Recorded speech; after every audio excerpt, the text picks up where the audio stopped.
Assalamualaikum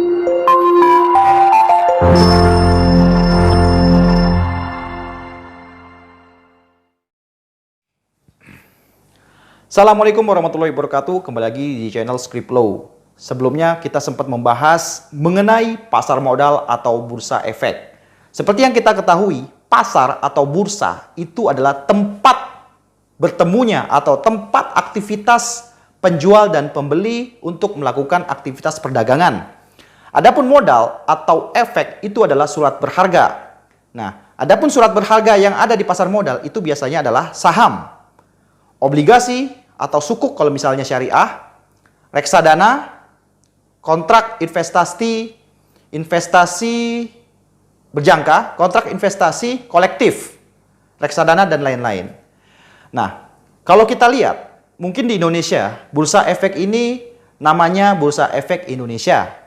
Tentu dia juga ada instansi yang bekerja sama dengan bursa efek ini. Intinya kita harus pahamin ya, bursa efek ini adalah tempat pasarnya. Tempat pasarnya. Nah, sedangkan dia kerjasama dengan yang lain, itu ada namanya lembaga clearing atau penjaminan. Ada lagi namanya tempat penyelesaian dan juga penyimpanan. Nah, tiga instansi ini dia koordinasi satu sama lain untuk menjaga suatu pasar ini bisa berjalan dengan lancar. Adapun lembaga clearing dan juga penyelesaian ini, dia bertugas untuk memastikan akun daripada investor itu bisa aman. Semua transaksi di situ bisa diurus.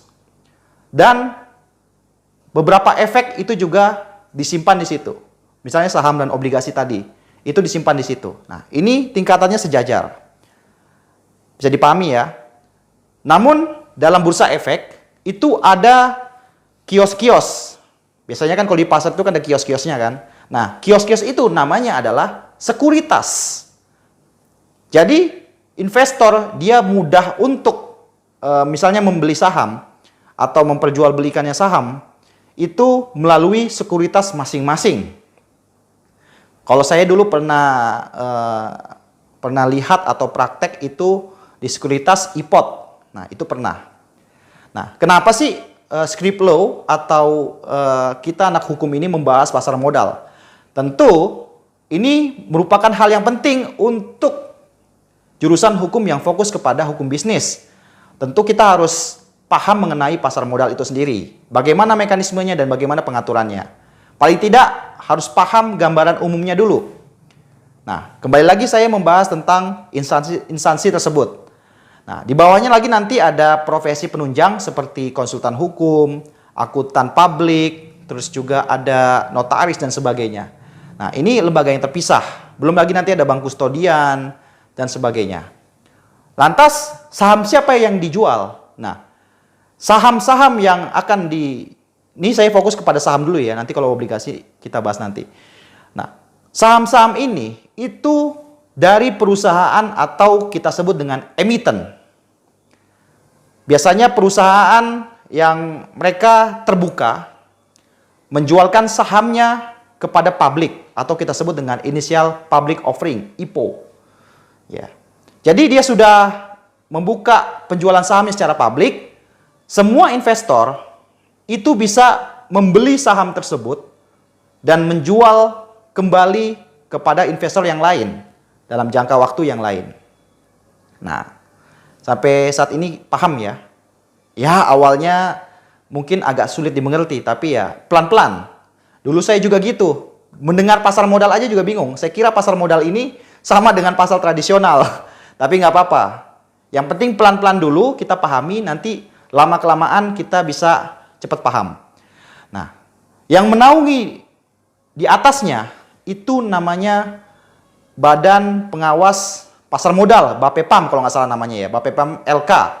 Tapi sekarang dengan adanya Undang-Undang OJK, itu sudah berganti namanya Otoritas Jasa Keuangan.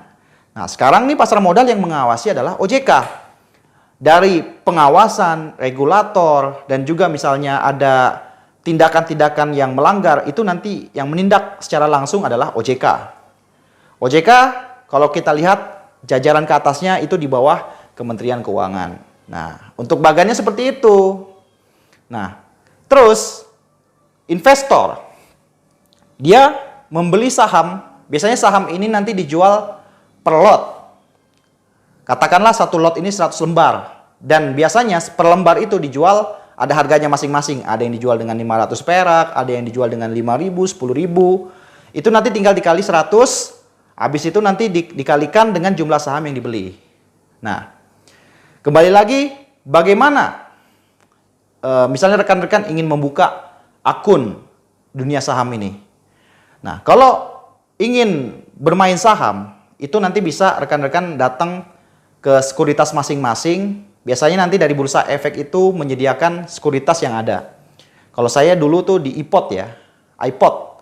Itu bisa dibuka aplikasinya, atau nanti biasanya buka rekening dulu, baru setelah buka rekening, rekan-rekan di situ nanti bisa transaksi. Tapi sebelum itu mungkin nanti ada pelatihan tentang pasar modal. Nah, tapi saya sebenarnya lebih tertarik membahas mengenai saham. Karena saham ini yang familiar kita dengar dan returnnya paling tinggi. Kalau obligasi kan dia surat utang. Misalnya ada suatu instansi, dia menerbitkan surat berharga utang. Dan dia memperjualbelikannya ke suatu investor. Dalam jangka waktu tertentu, surat utang itu akan dicairkan dengan dana. Nah, biasanya nanti surat utang ini keuntungannya adalah bunga. Nah, mungkin mekanismenya seperti itu kalau obligasi ya. Obligasi. Kalau obligasi syariah namanya sukuk. Jadi, nggak usah pusing antara sukuk dan obligasi, ya namanya sama aja. Obligasi-obligasi juga. Nah, kembali lagi ke saham. Saham secara simpelnya biar rekan-rekan paham, itu adalah kepemilikan suatu perusahaan. Ya iya dong, kita kan membeli bagian daripada perusahaan, misalnya PTA. Dia menjual sahamnya itu per lot sekian, ya kita beli gitu. Walaupun memang persentase kita 0,000 berapa. Nah, tapi di situ kita punya kepemilikan. Nah, hati-hati. Kalau kita bermain saham dan mengandalkan spekulasi, tidak berdasarkan keilmuan, itu bisa disebut dengan judi. Walaupun memang tidak dilanggar undang-undang, tapi tentu ya secara sistem kita bermain secara judi, ya untung-untungan, nasib-nasiban. Kalau untung-untung, rugi-rugi, itu akan merugikan Anda sendiri karena tidak dibekali dengan keilmuan-keilmuan yang lain. Nah, kalau ingin mengetahui dunia saham, harus ada dua analisis yang biasanya dipakai para investor supaya mengerti cara pola permainannya. Yang pertama adalah analisis teknikal. Analisis teknikal ini, dia mengetahui jarak selisih harga dari hari ke hari, minggu ke minggu, bulan ke bulan. Misalnya nih, hari ini di angka 400. Terus besoknya di angka 420. Besoknya lagi di angka 410. Nah, jadi grafik seperti itu yang dinamakan analisis teknikal. Selanjutnya ada namanya analisis fundamental. Nah, analisis fundamental itu mengetahui seberapa bagus kondisi perusahaan dalam memenuhi tanggung jawabnya. Misalnya, nanti makanya kan rekan-rekan di sini yang membuka akun saham, yang membuka akun pasar modal harus mengikuti pelatihan-pelatihannya. Nah, kenapa kita harus mengerti ini, khususnya mahasiswa atau praktisi hukum? Ini sebenarnya buat orang-orang yang benar-benar concern ke konsultasi hukum di bidang pasar modal. Kita harus memahami mekanismenya dulu, cara mainnya. Sehingga ketika misalnya ada celah di situ, nanti kita bisa membahas atau mendiskusikan persoalannya.